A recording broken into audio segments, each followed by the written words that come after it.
Universidad Militar Nueva Granada, en Bogotá, Colombia. Transmite UMNG Radio. UMNG Radio. Una emisora alternativa, cultural e independiente. Desde la Universidad Militar Nueva Granada. Esta es UMNG Radio.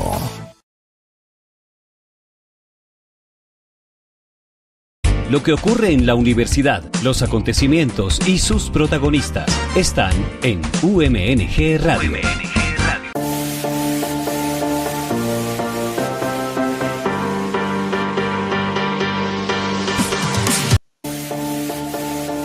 Tune in and speak up. Hello, English learners. Want to learn something interesting whilst having fun? Welcome to Tune In and Speak Up, the podcast where you'll get to know this beautiful language in depth. Each week, we'll dive into exciting topics, share practical tips, and tell you fascinating English language stories. So whether you're studying, going to work, or just relaxing, connect, listen, and let's make English part of your world. Wherever you are, whenever you want, just hit play, tune in and listen up. Tune in to UMNG Radio every Tuesday from 11 a.m. till noon. Don't just learn English, live it.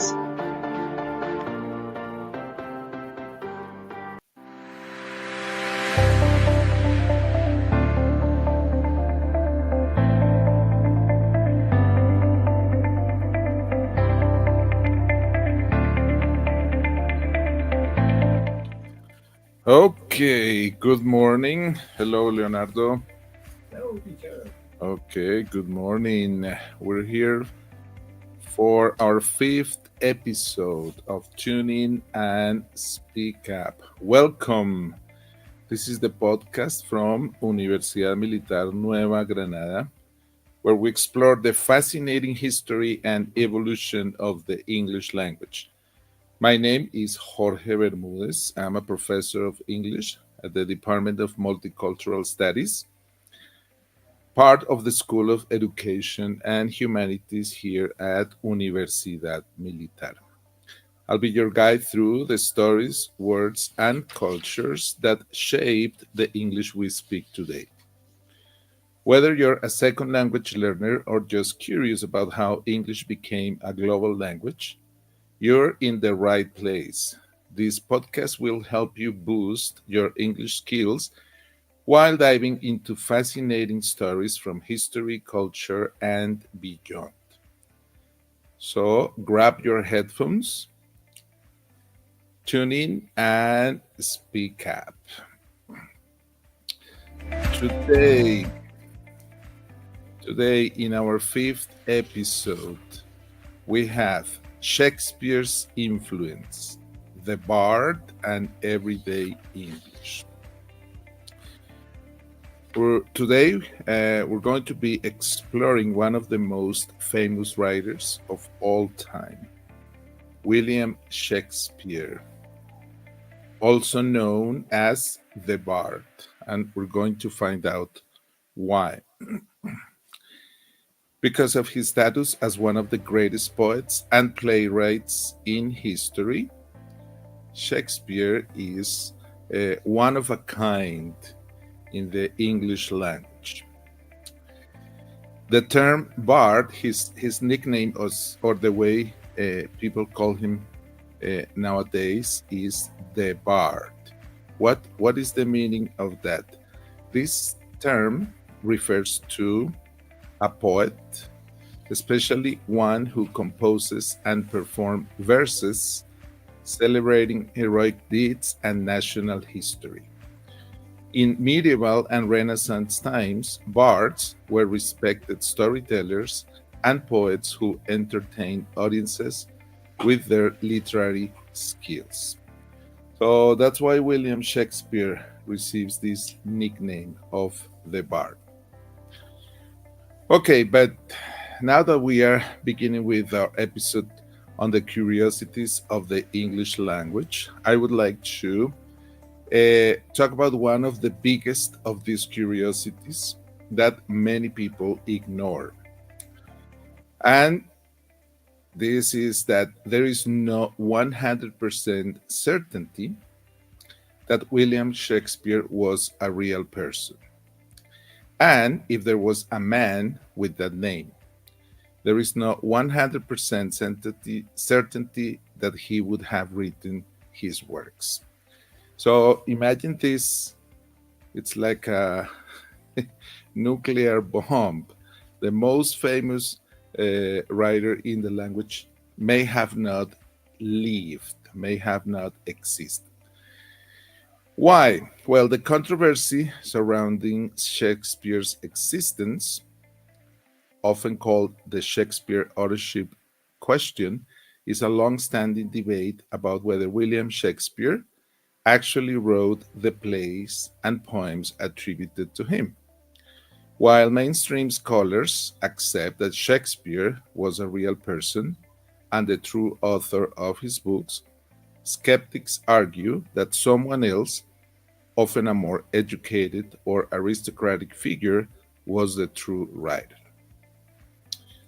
Okay, so I'm going to expose the reasons why there is a doubt among some scholars. Okay, let's talk about the main arguments against Shakespeare's authorship. One problem is the lack of personal records. That means there are no personal records of William Shakespeare. There is little documentation directly linking Shakespeare to his plays. His known records mostly relate to business transactions, taxes, and legal matters rather than literary activity. Another problem that we have is the limited education. Skeptics argue that Shakespeare, the son of a glove maker with no known university education, could not have possessed the vast knowledge of history, law, politics, and foreign languages found in the plays. Another problem that we have is the absence of manuscripts. There are no handwritten drafts of Shakespeare plays, or at least none of them have survived. And some experts see that as suspicious. Another problem that we have is the silence from contemporaries, the people who lived at the same time.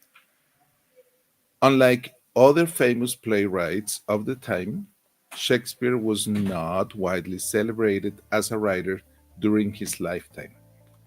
Some claim this suggests he was a front for someone else. So that means that someone else was writing the books, poems, and plays, and then writing with his name. Why? Well, there may be numerous reasons. In the past that was a common thing to do for writers, right? They wrote under a different name because they don't want to, for some reason, get involved in the topics or whatever. Okay, here in this slide we have some famous portraits of Shakespeare. So Leonardo, let's make that a little bit bigger. No, the previous one, number 1. Okay, so here we have, okay, Shakespeare.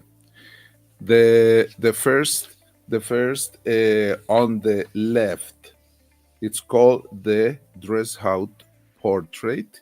It's like the most famous image of Shakespeare that we have. It was printed in one of the books. The one in the middle is called the Chandos portrait. The previous one is from 1623. The one in the middle, it's possibly from 1610. And the last one is called the Stratford Memorial Bust. This is a wooden carved, and some people say that if this was the real Shakespeare, this image, this carve, would be the most accurate image of his of this man, of this character. Okay, so alternative candidates for Shakespeare's works. Okay, Leonardo. Okay, here we have some figures have been proposed as the real Shakespeare. Edward de Vere, 16th Earl of Oxford, the most popular alternative candidate. Supporters of the Oxfordian theory argue that this man, de Vere, was highly educated, traveled extensively, and had connections to the court of Queen Elizabeth. All these elements are reflected in Shakespeare's plays. There is one problem with this man. He died early in 1604, before some of the plays were supposedly written. The next candidate, we have Francis Bacon. This name is really famous. Okay, Francis Bacon, a philosopher and scientist. Bacon had the intellect and literary ability, leading to the Baconian theory that he secretly wrote the plays. The next candidate, image 4, Leonardo. Image 4, we have Christopher Marlowe, a contemporary playwright. That was his job. He was a writer. Marlowe allegedly faked his death in 1593 and continued writing under the name Shakespeare. So imagine the story behind this man, right? If you fake your own death to disappear under your name and then probably reappear under someone else's name, but it sounds like something worth of investigating. Other candidates, some theories suggest a group of writers collaborated under the collective name Shakespeare as the name of the group. Okay, counter arguments from scholars. So let's see the other side of the controversy. Historical evidence. Records like the first folio, 1623, that's the one with the image of William Shakespeare, and references from contemporaries such as Ben Jonson affirm Shakespeare's authorship. Okay. Stylometric studies. Modern computational analysis of Shakespeare's language confirm consistency across his works, making it unlikely multiple people wrote them. Other situation, social mobility. Shakespeare lived in a time when people of modest backgrounds could rise in status through talent and patronage. So, what's the conclusion? Despite ongoing debate, the vast majority of scholars and historians maintain that William Shakespeare was the true author of the plays and poems bearing his name. The authorship question is largely fueled by speculation, gaps in historical records, and the appeal of a literary mystery rather than solid evidence.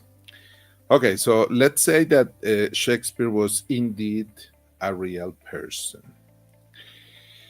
Okay, let's take a look at the three images of some of his most famous works. Here we have Romeo and Juliet, we have Hamlet, and we have Macbeth. Romeo and Juliet is such an icon in literature and the ideal romantic love. You can even go to Italy, in the city of Verona, and you can visit Juliet's house. Many people, millions of visitors, go there every year, and they leave love letters, and they post them they post them on the walls, and they post these letters everywhere, wherever they can leave them. They have a bronze figure of Juliet, so they treat this person as a real person, someone who actually existed. They have the balcony there, so because the house is actually, it's a real house from medieval times, and for some reason it's called the House of Juliet. So if you ever have the chance to go to Italy, don't miss the opportunity to go to Verona, a beautiful medieval city with a Roman forum. Even before medieval times, they had a Roman forum in perfect conditions. You can go. It's a beautiful city. You can visit old Roman ruins, and obviously don't miss Juliet's house. You can feel the vibe. Okay, so I was saying that many people know Shakespeare for plays like Romeo and Juliet, Hamlet, and Macbeth. But did you know he also shaped the English language? Shakespeare's influence goes far beyond theater. His words are still alive in our everyday conversations. So, we're going to take a look at these words and phrases, seeing where they came from and learning how they evolve. Okay? So, let's talk about Shakespeare's linguistic legacy. Let's start with an amazing fact. Shakespeare created over 1,700 words. He made up new words, played with grammar, and combined existing words to invent something fresh, something new. This is one of the reasons English is so flexible today. A few of these words have become so common you might not even realize they come from Shakespeare. For example, have you ever described someone as having a heart of gold to mean they're kind and generous?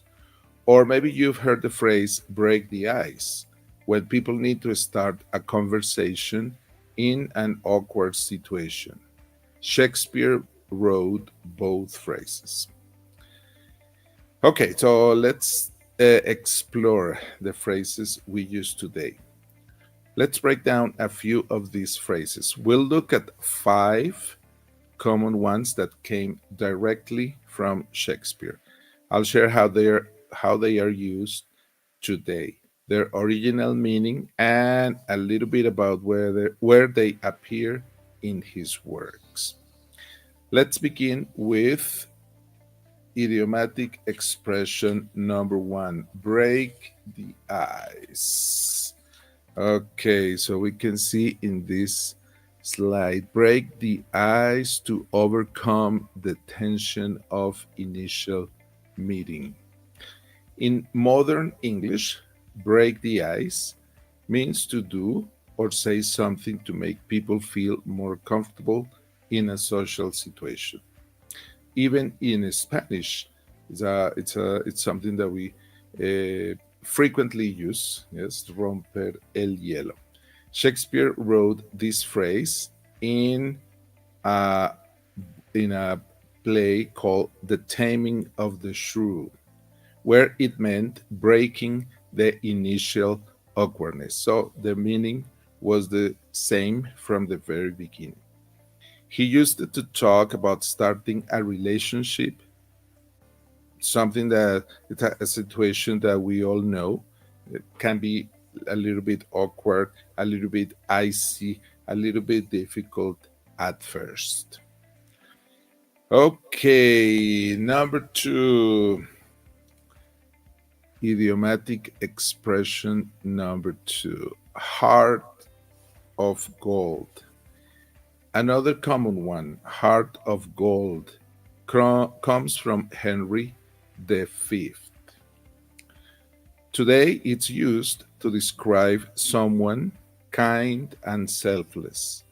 Shakespeare uses it to describe King Henry himself, who was seen as a noble character. This one has definitely kept its meaning over the years. So, heart of gold. Think if you know anyone with a heart of gold. Okay, idiomatic expression number three. Maybe we use that in Spanish too. Tener un corazón de oro. Yeah, probably. Okay, idiomatic expression three. Wild goose chase. Goose is this animal that we see, this bird that we see in the picture. Wild goose chase. When you go on a wild goose chase, you're chasing something that is hard to find or maybe impossible to catch. It comes from Romeo and Juliet, where Mercutio is talking about a difficult task. I think we all know what a wild goose chase feels like. So it means going after something that may be worthless, very difficult, or just impossible to catch. Okay, idiomatic expression for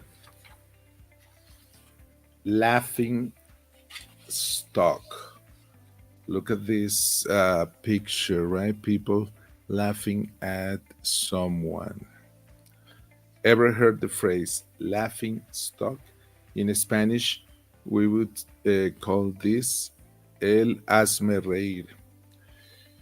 Okay, laughing stock. It means someone or something people laugh at or mock.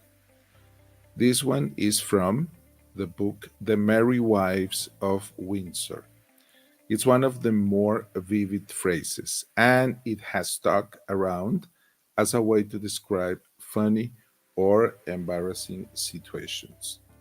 So, whatever you do, make sure you're not laughing stock.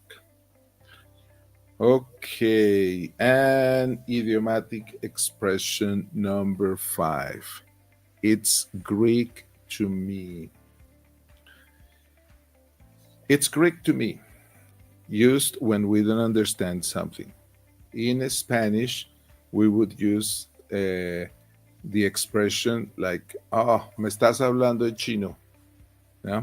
So in English, if we want to use the Shakespeare words, you could say it's Greek to me, referring to the Greek language. So I was saying that it's used when we don't understand something. Shakespeare wrote this in Julius Caesar, where Casca uses it to say he didn't understand Caesar's speech because it was in Greek. A classic phrase that's still used today when we are a little lost. Okay, so you can say, me estás hablando en chino, or you can say, it's Greek to me. Okay, but as I said before, Shakespeare's contribution also had to do with creating new words. Here in the next slide, we have some of these examples. So, besides phrases that have become idiomatic expressions, Shakespeare also invented individual words, adding depth to English. Some of his creations are words like fashionable, lonely, critic, and even bedroom. Imagine English without the word bedroom or imagine English without the word fashionable, right? Okay, so especially now in today's words, we have in today's world, the word fashionable is in fashion, right? Okay, so here we have three. Zany. Look on the left. The definition that we have there is zany, something a bit crazy or funny. So some people say it's the combination between crazy and funny.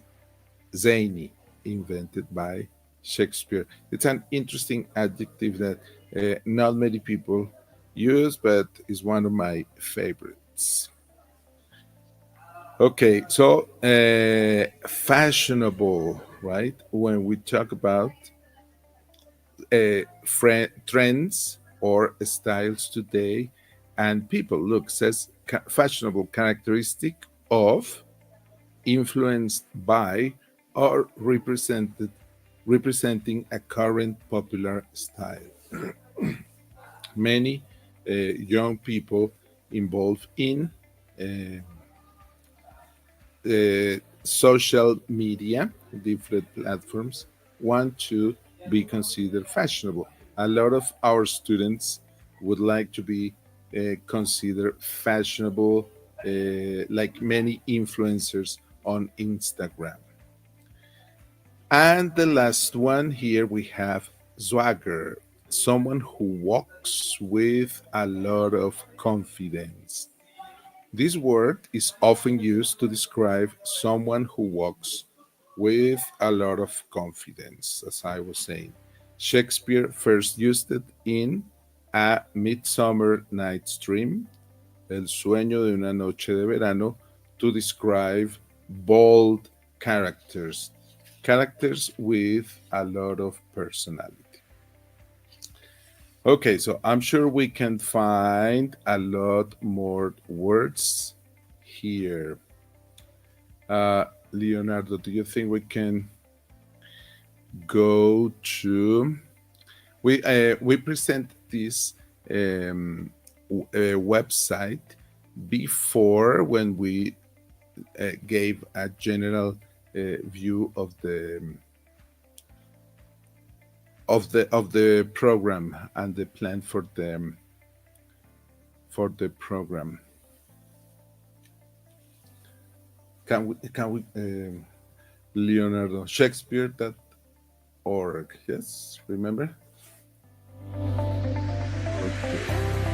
Because right there we can find a long and a very complete list of words that were invented by Shakespeare, more than 1,700.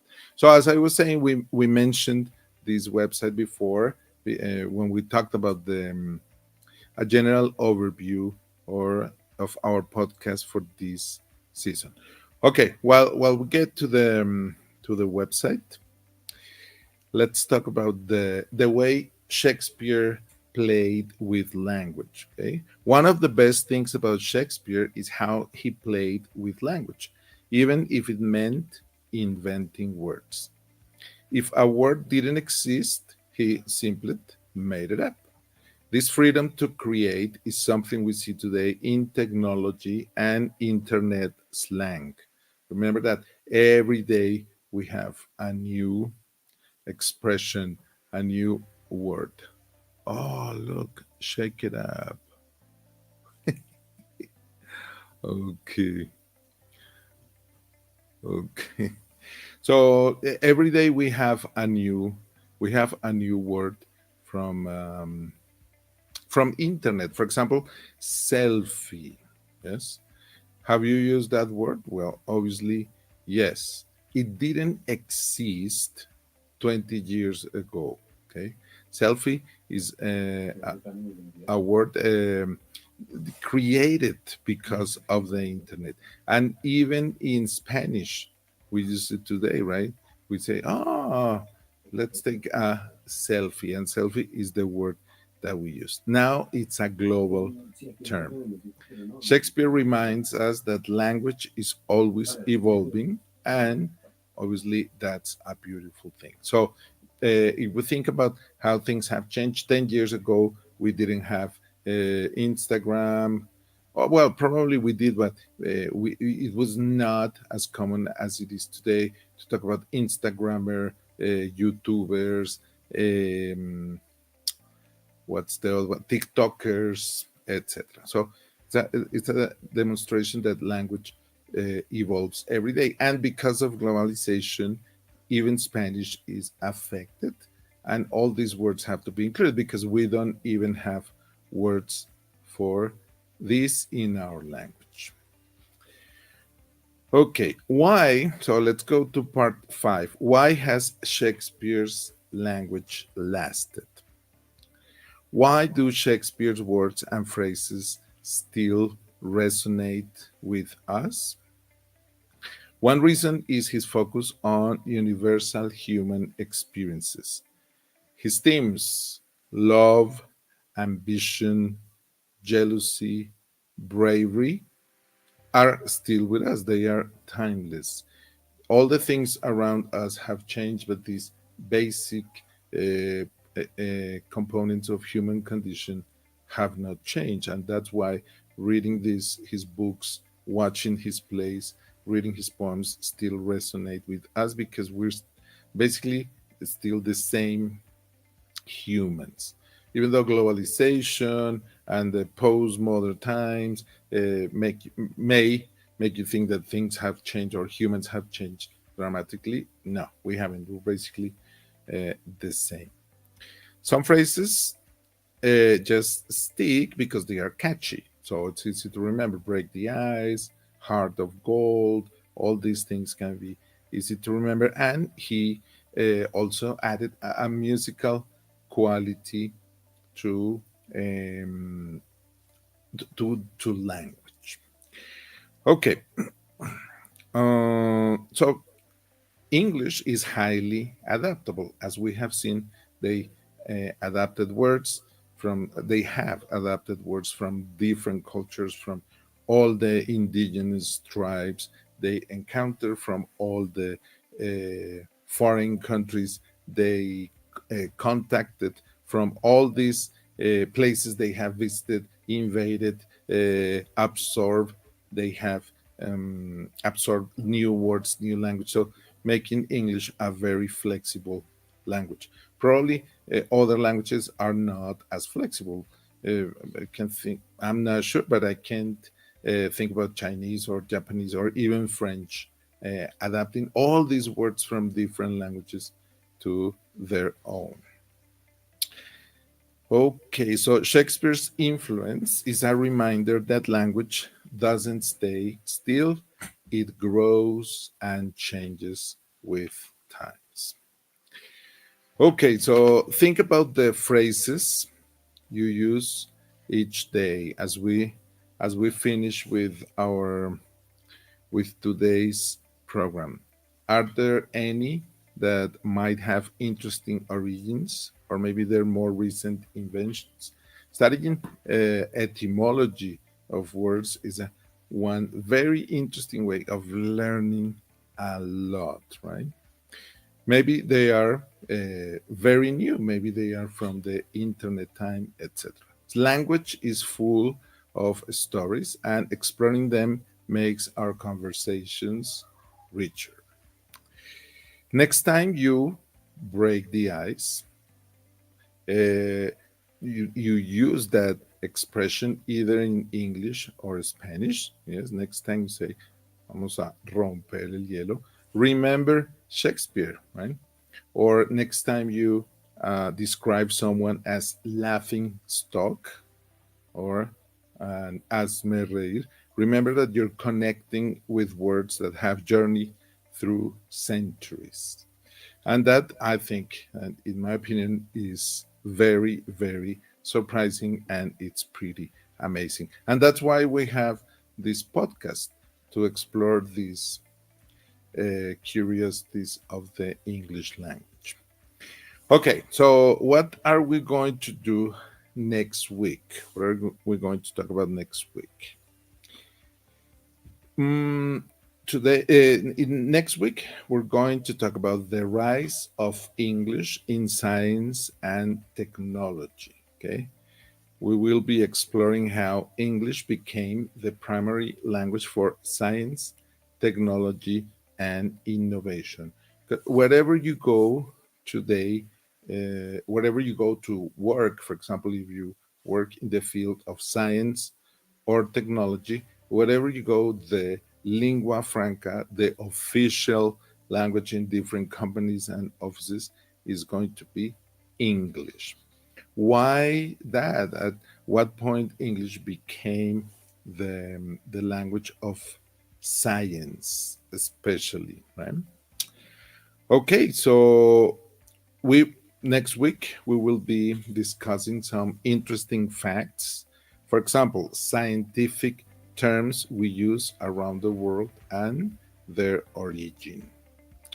So if you liked this episode, if you like the topics that we're discussing here, if you like the curiosities of the English language, please send us a message. I know that you're watching us on Facebook, on YouTube, later on the day, whenever you have the time.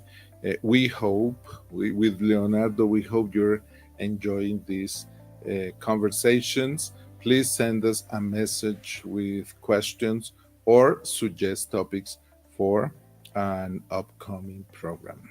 Okay, so don't forget to tune in next week, and until then, keep learning English. Thank you very much, Leonardo. Thank you, Leonardo.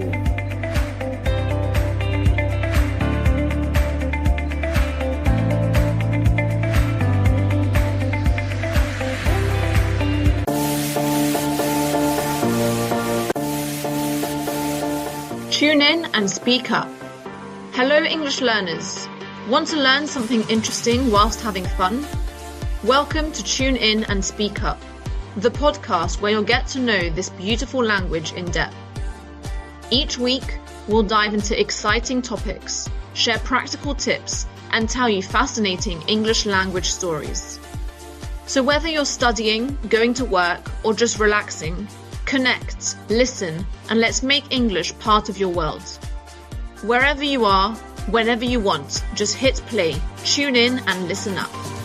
Tune in to UMNG Radio every Tuesday from 11 a.m. till noon. Don't just learn English, live it.